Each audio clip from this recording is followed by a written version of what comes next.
Oh, hi there again, future nurses. This is the fourth in a series of videos about nursing informatics theory. And this time, we are taking up Turley's model. In 1996, James Turley wrote that nursing informatics is the intersection between the discipline-specific science or nursing science, kasi nga ang discipline natin, di ba? Nursing, and the area of informatics. So kung saan nagtatagpo ang nursing science at yung informatics, yun ang tinatawag na nursing informatics. Thirdly, identify four fields of science in nursing informatics. These are computer science, information science, cognitive science, and nursing science. It's computer science. It's the ability to create programs to process nursing information. Sa mga nurses, usually hindi ito ang focus natin kasi hindi tayo usually ang gumagawa ng mga programs. Available na yung programs at ginagamit na lang natin. Pero ang importante ay yung second part when it comes to us. This is the skill in using software. Kasi may software na nga na available, kailangan alam nating gamitin ito. Kasi kahit may software na available, kung hindi mo alam gamitin, hindi mo magagamit. Hindi ka makaka-practice ng nursing informatics. Next is information science, which consists of two aspects. First is the ability to access information. Di ba napakaswerte ng mga tao sa mundo ngayon kasi halos lahat ng information na gusto nating malaman nasa fingertips na natin eh. Kasi nasa internet. And so easy to access. Gusto mong malaman ang meaning ng isang word, i-google mo lang. Gusto mong malaman ang translation ng isang foreign word to English, i-google mo rin. Meron kang object in your hand pero hindi mo alam kung ano yung object na yon. Gusto mo ma-identify o i-google lens mo lang. Meron kang nakita na picture sa internet at gusto mo malaman yung source nito. Wala naman naka-indicate doon. So, mag-reverse search ka lang. Google na naman yan, di ba? So, lahat halos ay nasa Google kasi ito ang general source ng ating information. Pero, hindi lahat. Kasi sinabi ko nga halos lahat, but not everything. Kasi, pag tayo ay nasa nursing, maraming mga information na gusto nating malaman ay hindi natin ma-access in general sites. So, may mga special sites dyan. So, saan mo hahanapin? At paano mo ma-access yan? May mga sites na kailangan ka magbayad. Pero ikaw ay isang nursing student. Kasama sa binabayaran mo ay yung subscription na meron ang iyong school to certain sites ng mga scholarly ang mga nandoon. So, gamitin mo. Paano kung wala naman doon sa doon sa pinagsusubscribe ng iyong school?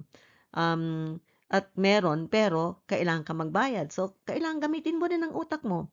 Ma-access mo ba yon kahit walang bayad? Marami naman may mga free trials. So, you can avail of the free trials. Good for 1 month.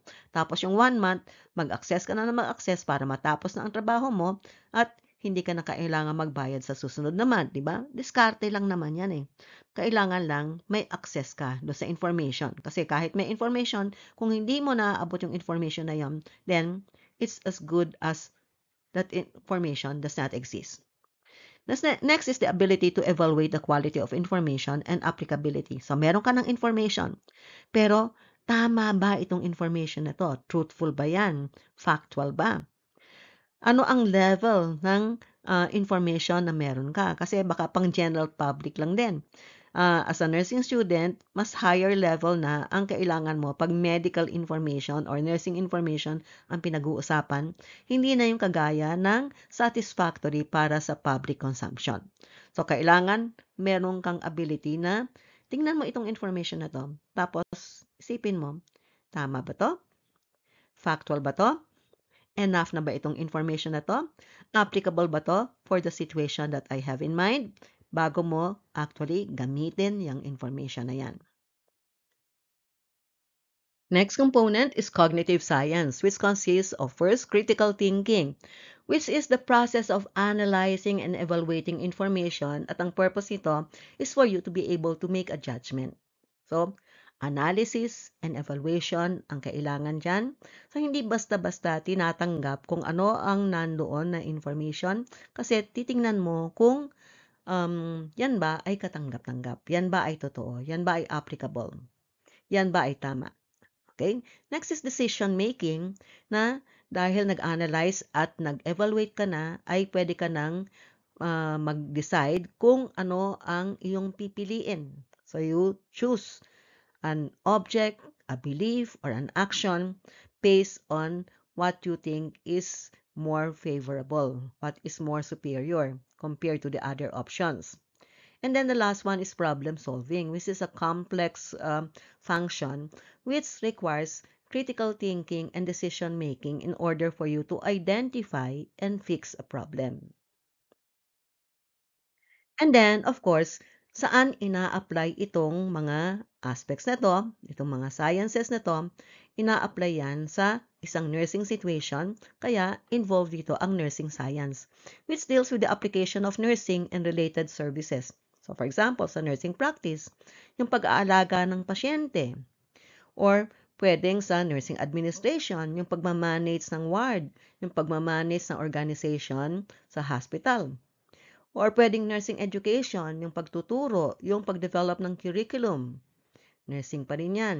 Or sa nursing research, yung pag-identify ng mga problems na pwedeng gawa ng research at paano i-conduct itong research na to. Lahat ito ay kasama sa nursing science at pwedeng gamitan ng mga aspects na related sa computer science, information science, and cognitive science. This model is summarized in this diagram. Merong tatlong interlocking na circles which consists of information, computer, and cognitive sciences. Tapos yung malaking circle ay yung nursing science kasi dun nagkakaroon ng impact yung tatlong circles na to. Nagkakaroon ng interaction between nursing science and the three other sciences, and where nursing science and the three other sciences meet, yan ang tinatawag na nursing informatics. So that's it. Tapos na. There's only one thing that you need to do, and that is to click the subscribe button. Thank you very much.